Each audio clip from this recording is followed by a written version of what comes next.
प्राकृतिक चिकित्सा में तो हम कहते हैं कि बुखार आ जाए तो गुड न्यूज है आपके लिए, लेकिन कई लोग बड़ा घबराते हैं, बुखार हो गया और जिस दिन होता भी नहीं है, थोड़ी सी हरारत होती है, उसी दिन टैबलेट खा करके उसको दबाने की कोशिश करते हैं।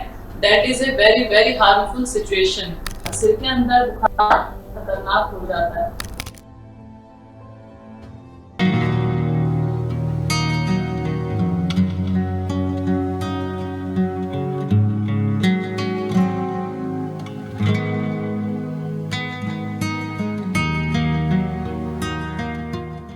नमस्कार, D5 चैनल हिंदी देख रहे दर्शकों का मैं वंदना स्वागत करती हूं। आज एक बार फिर हमारे साथ में जुड़ी हैं वरिष्ठ प्राकृतिक चिकित्सक डॉक्टर विजाता आर्य जी। डॉक्टर विजाता, आपका बहुत बहुत स्वागत है हमारे इस प्रोग्राम में।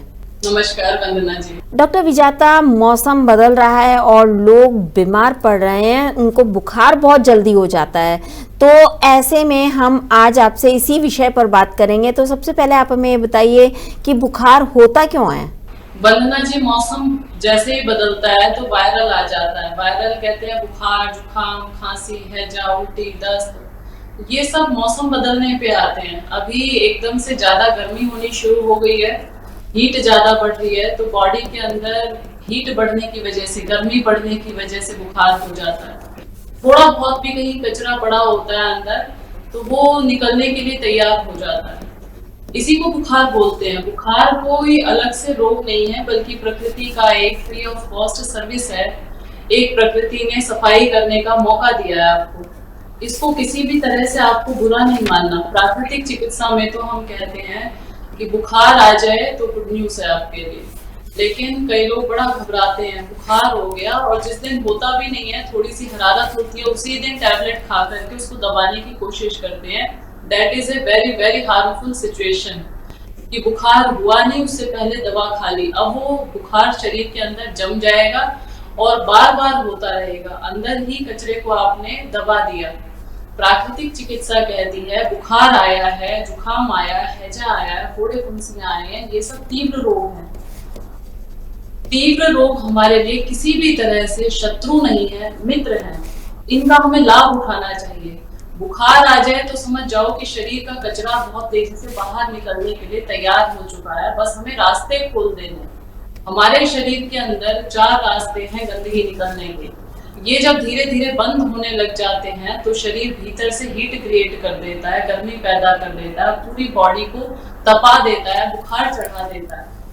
मलमूत्र से गंदगी निकल रही है, पसीने से निकल रही है, श्वास से निकल रही है, लेकिन किसी कारणवश इनमें अवरोध पैदा हो गया, ज्यादा एसी के अंदर रहने से, कॉन्स्टिपेशन होने की वजह से, खुली हवा में श्वास ना लेने की वजह से ये गंदगी बाहर की ओर नहीं निकल पाती है और बॉडी के अंदर धीरे धीरे कचरा जमा होना शुरू हो जाता है, जिसको हम फॉरेन मैटर बोलते हैं, टॉक्सिन्स बोलते हैं। अब बुखार जब चढ़ता है तो बहुत तेजी से गंदगी बाहर की ओर निकलना चाहती है, हीट पैदा हो जाती है। अब हमें सारे रास्ते खोल देने हैं। सबसे पहले कुंजल करके जो हमारा अमाशय में गंदगी भरी हुई है उसको निकाल देना, फिर बस्ती क्रिया करके, एनिमा करके आंतों की सफाई कर लेनी है और जो स्किन है उसको एक्टिवेट करने के लिए स्पंज बाथ। जैसे ही बहुत तेज आपको बुखार चढ़ता है तो एक गीला तौलिया लेकर के पूरे शरीर को पोंछ दें, पंखा बंद कर लें और बंद कमरे के अंदर जब बहुत ज्यादा टेम्परेचर हो तो पूरी बॉडी को स्पंज कर लें और स्पंज करने के बाद आप आराम से कंबल ओढ़ करके सो जाएं। कंबल जब ओढ़ोगे तो आपको पसीना आ जाएगा, पसीना आ जाए तुरंत उसके बाद तुरंत दोबारा से स्पंज कर लें पूरी बॉडी को। ये इतना अच्छा इफेक्टिव ट्रीटमेंट है कि बुखार आपका 1 दिन, 2 दिन, 3 दिन, ज्यादा से ज्यादा, इससे आगे चल ही नहीं सकता। इसके साथ साथ जो डाइट है, प्राकृतिक चिकित्सा की क्रियाएं हैं, इनका भी अगर आपको ज्ञान हो तो शायद सुबह चढ़ेगा बुखार और शाम तक उतर जाएगा। जैसे ही हरारत हो थोड़ी बहुत तो तुरंत एक्टिवेट हो जाओ। आपको ये नहीं देखना मुझे मलेरिया है, टाइफाइड है या डेंगू है, कौन सा फीवर हो रहा है। जैसे ही आपको हरारत हो, जुकाम जैसी फीलिंग हो रही हो, बदन दर्द हो रहा हो, सिर में दर्द हो रहा हो, गला दुखने लगे, तुरंत आपको ये सारी क्रियाएं, सारा प्रोसीजर शुरू कर देना है बिना टेस्टिंग के कि किस तरह का फीवर है आपको।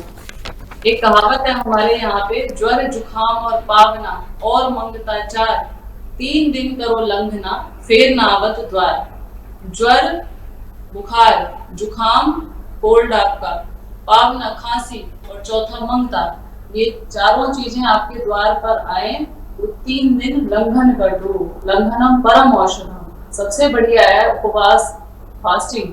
जब भी तीव्र रोग कोई भी आता है 3 दिन के लिए अन्न बंद। अगर आप घर में हैं और रेस्ट टाइम पे हैं तो वाटर फास्ट करें, 1 दिन प्लेन वाटर फास्ट, पूरे दिन भर पानी पी करके कुंजल करते रहें, उल्टियां करते रहें।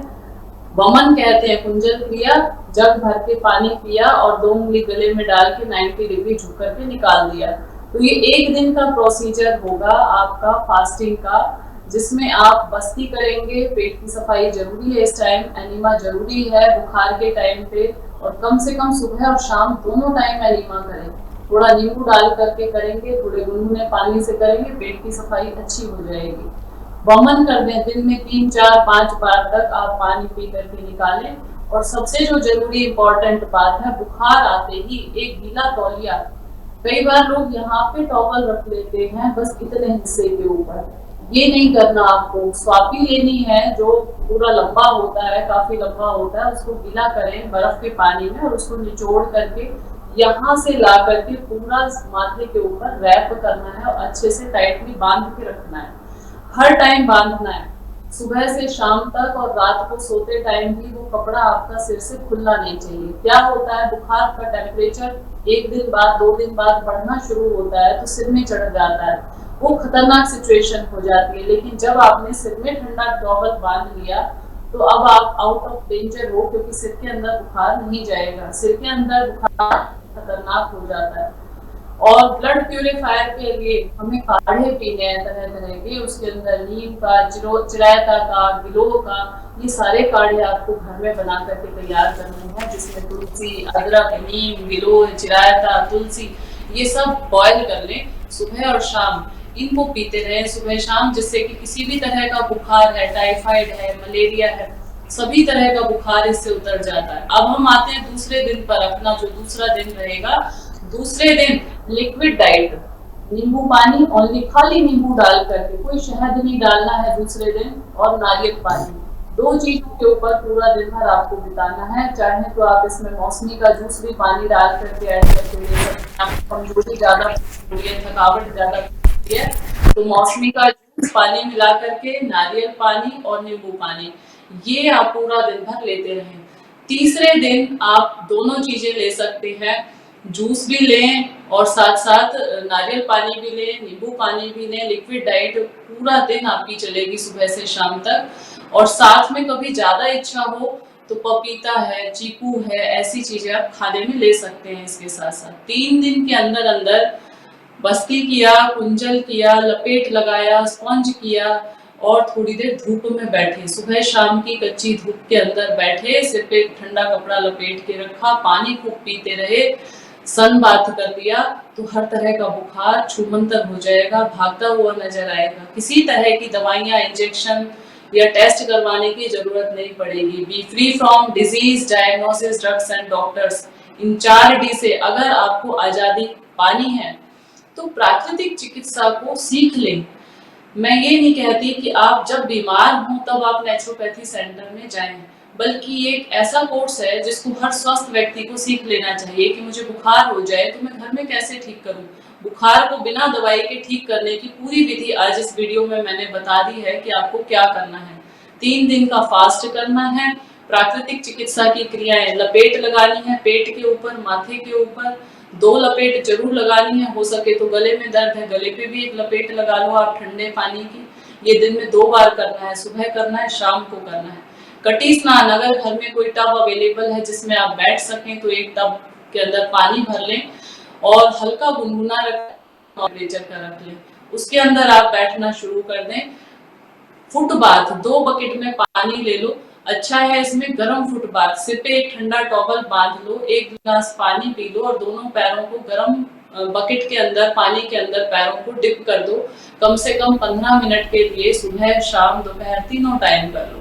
ये सारा एक प्रोसीजर है, इससे बुखार ही नहीं, किसी भी तरह का बुखार है, चाहे डेंगू है, चिकनगुनिया है, टाइफाइड है, बहुत लोग डर जाते हैं। डेंगू से इतना डरते हैं कि डेंगू हो जाएगा तो सिर्फ एलोपैथी ठीक कर पाएगी, नेचुरोपैथी में इसका कोई इलाज नहीं है। मैंने आपको पहले वीडियो में भी बताया हुआ है कि हरे पत्तों का जूस आपके लिए बहुत इफेक्टिव है। किसी भी तरह के आप पत्ते लें, उसका जूस पीना शुरू कर दें। उसमें पपीते के पत्ते हैं, अमरूद है, जामुन है, शीशम है, नीम है, गिलोय है, ये सारी चीजों को मिक्स करके पत्तों का जूस पिए और फुटबाथ करें, लपेट लगाएं, टब में बैठे, एनीमा करें, धूप स्नान करें। बहुत ही इफेक्टिव ट्रीटमेंट है।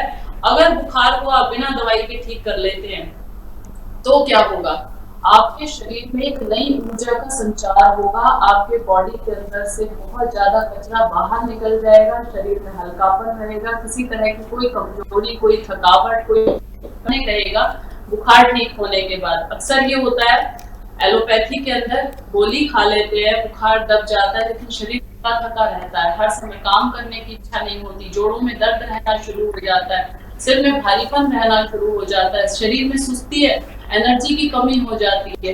ये सारे कॉम्प्लिकेशंस इसी के थे कि बॉडी के अंदर से कचरा निकल नहीं पाया, आपने कचरे को अंदर ही गोली खा करके दबा दिया और वो अंदर ही अंदर अब आपको परेशान कर रहा है। इसलिए कभी भी जुकाम हो रहा है, खांसी हो रही है, उल्टी हो रही है, दस्त हो रहे हैं, फोड़े फुंसियां हो रहे हैं, acute disease is not a crush, blessings forever हमारे लिए ये वरदान है। इसका फायदा उठाएं और 3 दिन के अंदर मात्र अपने बुखार को अपने आप बिना दवाई के ठीक कर लें। जब किसी को बुखार हो जाता है तो क्या उसको नहाना चाहिए या नहीं? क्योंकि कई दर्शकों का ये सवाल हमारे पास में आता है कि बुखार होने पर नहाना नहीं चाहिए, ऐसा बड़े बुजुर्ग कहते हैं। ऐसा नहीं है वंदना जी, बुखार में ज्यादा अच्छा तो स्पंज बाथ रहता है, शरीर को पहुंचना ज्यादा लाभदायक रहता है। दिन में 4 से 5 बार जब भी टेम्परेचर ज्यादा हो तो तुरंत ठंडे तौलिया से बॉडी को स्पंज कर लो।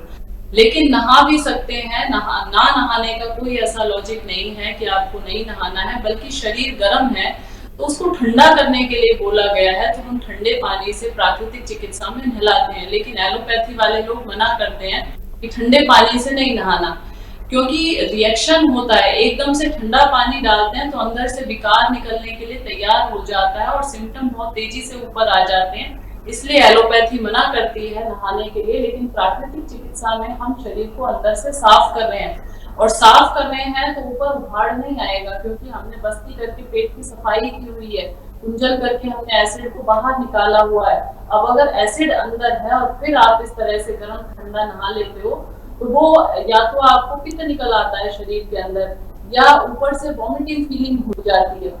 इसलिए जब अंदर से सफाई हो चुकी होती है तो नहाने में किसी तरह का कोई भय नहीं है, आप बिल्कुल निर्भीक होकर के नहा भी सकते हैं। और ज्यादा अच्छा, मैंने कहा, टेम्परेचर ज्यादा होता है, शरीर में कमजोरी होती है, थकावट होती है, उस समय स्पंज करना, बॉडी को पहुंचना ठंडे पानी से, ठंडी तौलिया से ज्यादा बेटर होता है। डॉक्टर विजाता, आपने हमें बहुत ही अच्छी जानकारी दी। जानकारी देने के लिए आपका बहुत बहुत शुक्रिया। थैंक यू सो मच वंदना जी। अगले एपिसोड में आपसे फिर मुलाकात होगी, तब तक के लिए नमस्कार।